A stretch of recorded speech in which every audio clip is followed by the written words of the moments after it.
Hello student, Z to Z classes पे आपका स्वागत है। आज हम आप लोगों के लिए कोहल वर्ग लेके आए हैं जो कि मोस्ट आईएमपी है। इससे हर बार एग्ज़ाम में एक या दो क्वेश्चन अक्सर ही पूछे जाते हैं। तो आप यदि सीजी टेट का तैयारी कर रहे हो या यूपी टेट की तैयारी कर रहे हो या सी टेट की या आप कोई भी टेट की तैयारी कर रहे हो, आज के टॉपिक सभी टेट के लिए मोस्ट आईएमपी है। इसमें से एक या दो नंबर को आपको देखने को ज़रूर मिलेगा। तो चलिए आज के टॉपिक को हम स्टार्ट करते हैं। और आज का टॉपिक है हमारा लॉरेंस कोहलबर्ग एक महत्वपूर्ण मनोवैज्ञानिक है। लॉरेंस कोहलबर्ग एक महत्वपूर्ण मनोवैज्ञानिक है। इसमें सीधे सीधे वन लाइनर एक क्वेश्चन आते हैं कि लॉरेंस कोहलबर्ग ने कौन से सिद्धांत को दिया है।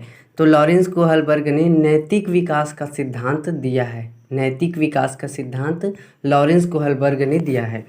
कोहलबर्ग के बारे में जान लेते हैं कि कोहलबर्ग कहाँ के वैज्ञानिक थे।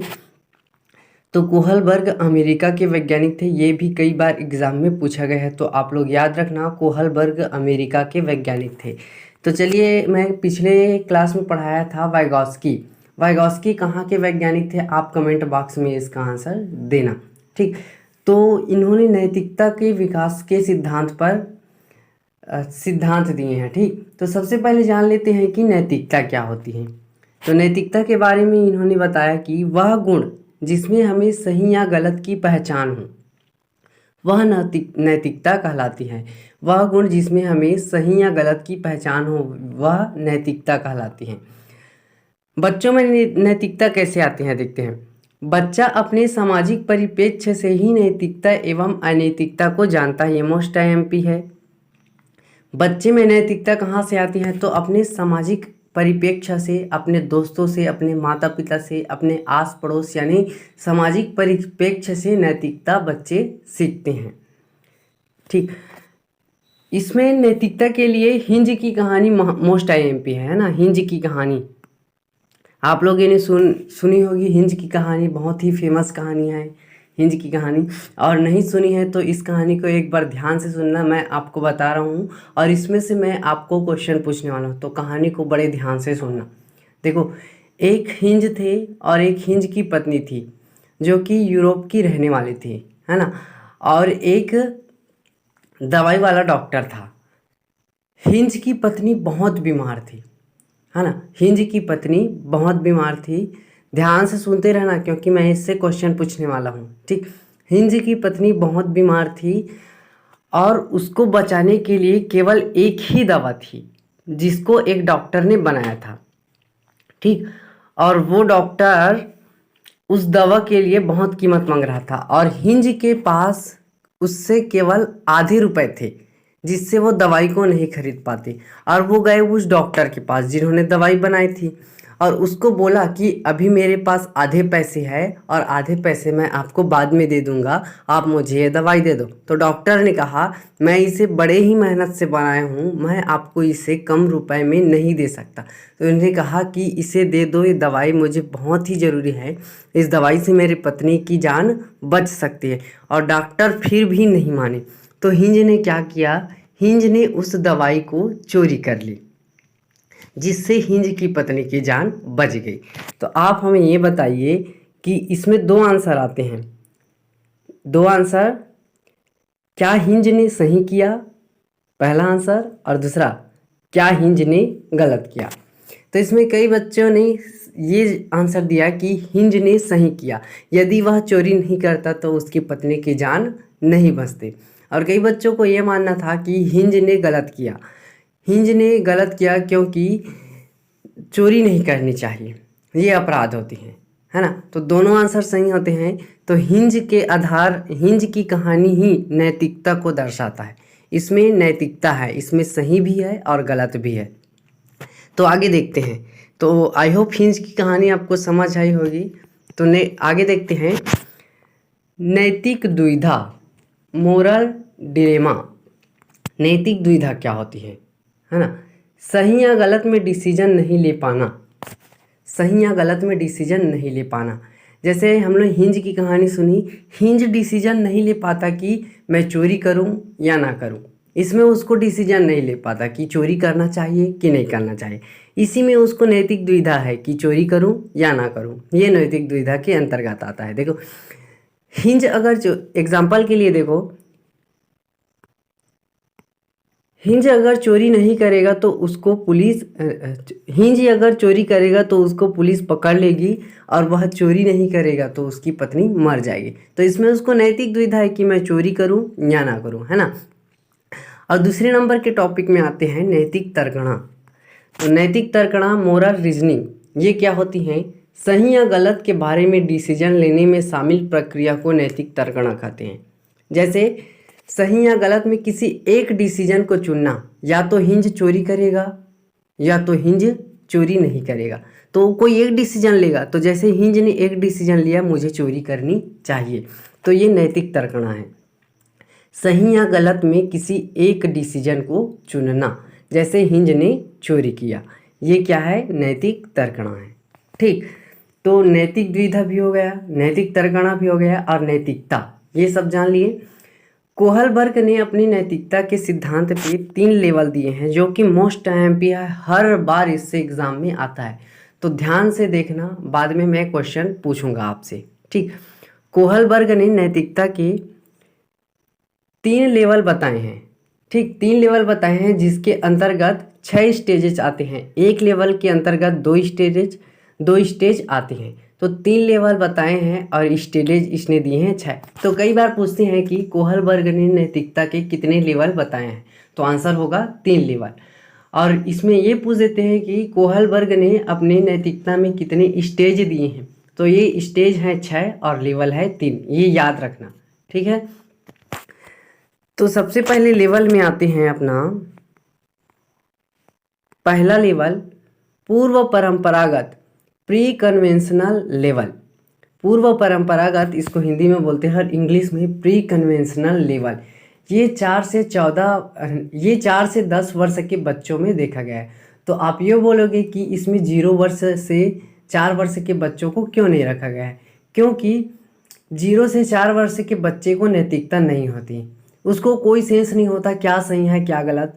यदि उसके आप खिलौने छीन लोगे तो आपको ही झापट मार देंगे, आपको डंडे से मार देंगे। उसको कोई गलत सही का कोई पता नहीं होता है। इसीलिए इसमें 0 से 4 वर्ष के बच्चों को नहीं रखा गया है। इसमें 4 से 10 वर्ष के बच्चों को रखा गया है, जिसमें नैतिकता का थोड़ा बहुत ज्ञान होता है। तो देखते हैं इसमें क्या होता है। सही या गलत का पता नहीं होता है। इसमें नैतिकता पता होती है, लेकिन इसमें क्या सही है क्या गलत ये नहीं पता होता है। दूसरों लोगों के मानकों के अनुसार होता है। इसमें दूसरे लोग के मानकों के अनुसार होता है। जैसे बच्चों को बता दे, अरे बेटा वो काम मत करो, वो काम गलत है, तो बच्चे मान लेते हैं कि ये काम करना गलत है। जैसे चोरी करना बच्चों के दिमाग में डाल देते हैं कि चोरी करना गलत है, तो बच्चे क्या मानेंगे कि चोरी करना गलत है। तो इसमें बच्चे दूसरों के मानकों के अनुसार चलता है। जैसे बड़े बताएंगे कि ये काम करना गलत है, तो बच्चे मानेंगे कि ये काम हाँ गलत है। और कई बार बताएंगे कि बड़े बच्चों इसको नमस्कार करो, ये काम करना सही है, तो बच्चे क्या करेंगे, उसको नमस्कार करेंगे और उसको ही बच्चे सही मानेंगे। ठीक, तो पूर्व परंपरागत में क्या होती हैं, बच्चे दूसरों के मानकों के अनुसार चलता है। तो इसमें पहला स्टेज है अपना, पहला स्टेज पनिशमेंट एंड ओबीडियंस, दंड एवं आज्ञा, है ना। पनिशमेंट एवं ओबीडियंस, दंड एवं आज्ञा, कई बार ये एग्जाम में पूछा गया है हिंज की कहानी के माध्यम से। देखो इसमें बच्चे फर्स्ट स्टेज में आते हैं, पनिशमेंट एंड ओबीडियंस। हिंज ने चोरी किया तो उसे दंड मिलेगा। बच्चे इसमें पनिशमेंट एवं दंड में आज्ञा में आते हैं। देखो हिंज ने चोरी किया तो उसको दंड मिलेगा, तो इसमें पनिशमेंट है ना। तो बच्चे ये मानते हैं कि हिंज को चोरी नहीं करना चाहिए।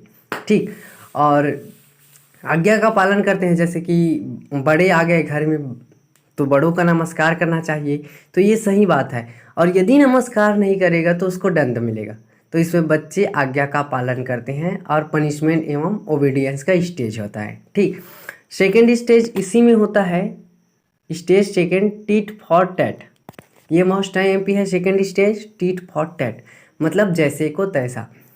तो सेकेंड स्टेज में क्या होते हैं, बच्चे कई बार छोटे बच्चे को देखते हैं ना, यदि वो उसके खिलौने तोड़ दिए तो वो बच्चा भी क्या करेगा, ये मेरे खिलौने तोड़े हैं तो मैं भी इसका खिलौना तोड़ देता हूँ, वो जरूर तोड़ेगा उसका खिलौना। तो इस यही स्टेज है सेकंड स्टेज, जैसे को तैसा। कई बार क्वेश्चन में पूछे हैं कि एक छोटा बच्चा किसी दूसरे बच्चे का खिलौना तोड़ देता है और दूसरा बच्चा भी छोटे उस बच्चे का खिलौना तोड़ देगा, तो यह कौन से स्टेज में आता है? तो यह कोहल वर्ग के second stage tit for tat जैसे को तैसे स्टेज में आता है। नेक्स्ट देखते हैं, नेक्स्ट लेवल है रूढ़िगत नैतिकता का स्तर, कन्वेंशनल स्टेज। इस स्टेज में 10 वर्ष से 13 वर्ष के बच्चों को रखा गया है। कन्वेंशनल स्टेज इस स्तर में क्या होता है, दूसरों लोगों के मानकों को अपने अंदर समावेशित करता है। उस लेवल में क्या होता था कि दूसरों लोगों के मानक को बात मानकर वो काम करते थे, और इसमें क्या दूसरे लोगों के मानकों को अपने अंदर समावेशित करता है। जैसे उसके टीचर ने बताया कि चोरी करना बुरी बात है, वो उसको अपने अंदर संभालिए और बताएंगे कि सब लोगों को कि चोरी करना बुरी बात है।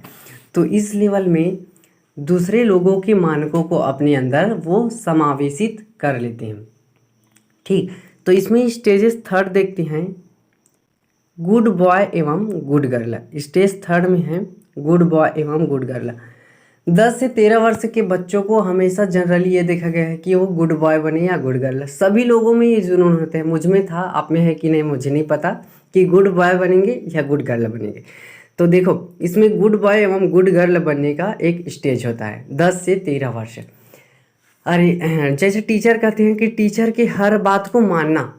टीचर यदि बोल देंगे कि चोरी करना बुरी बात है तो बच्चे भी ये बोलेंगे चोरी करना बुरी बात है। बड़ों का प्रणाम करो तो बच्चे करेंगे कि बड़ों का हमेशा प्रणाम करना चाहिए।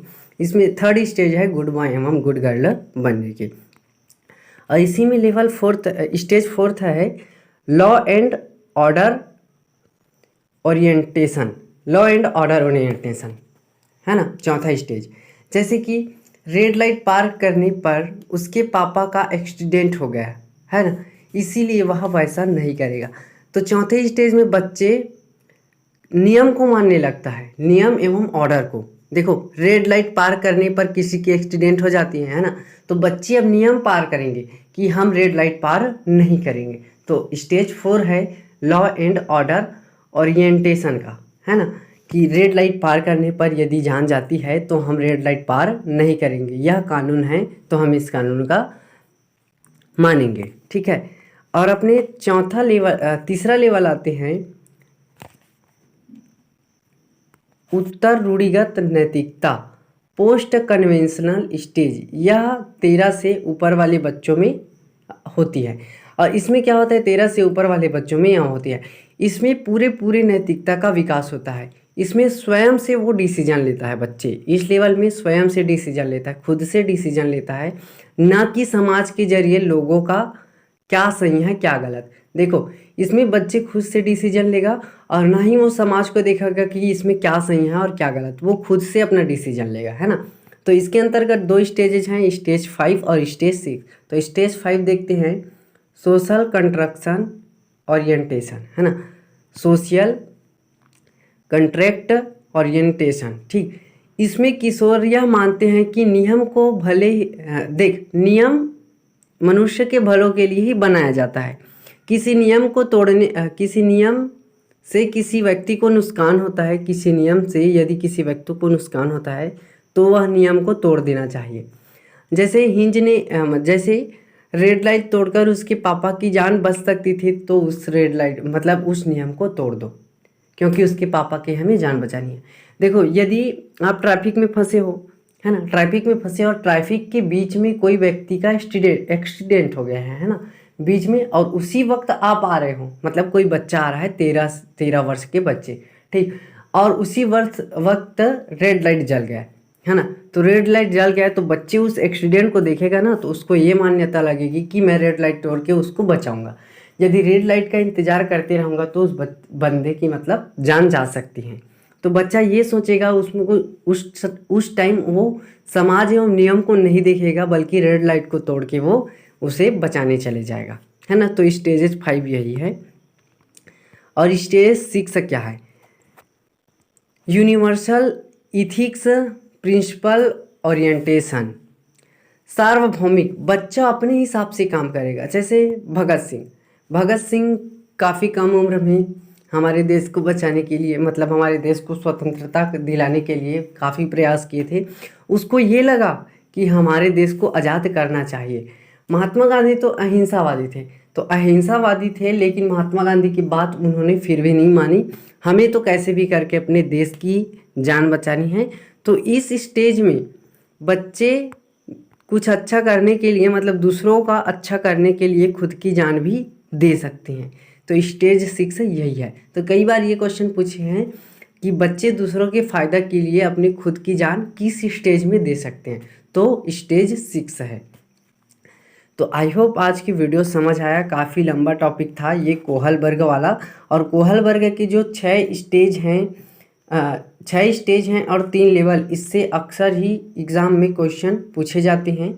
तो आप इसको एक बार अच्छे से देख लेना और इसका नोट्स बना लेना। और बाकी की 2 क्लास यदि नहीं देखे हैं तो जाके देख लेना। और यदि वीडियो अच्छा लगा हो तो चैनल को सब्सक्राइब कर ले। और आप कोई भी टेट की तैयारी कर रहे हो तो इसी चैनल के माध्यम से आप टेट की तैयारी कर सकते हैं। अब मिलते हैं कल नेक्स्ट वीडियो में, तब तक के लिए बाय।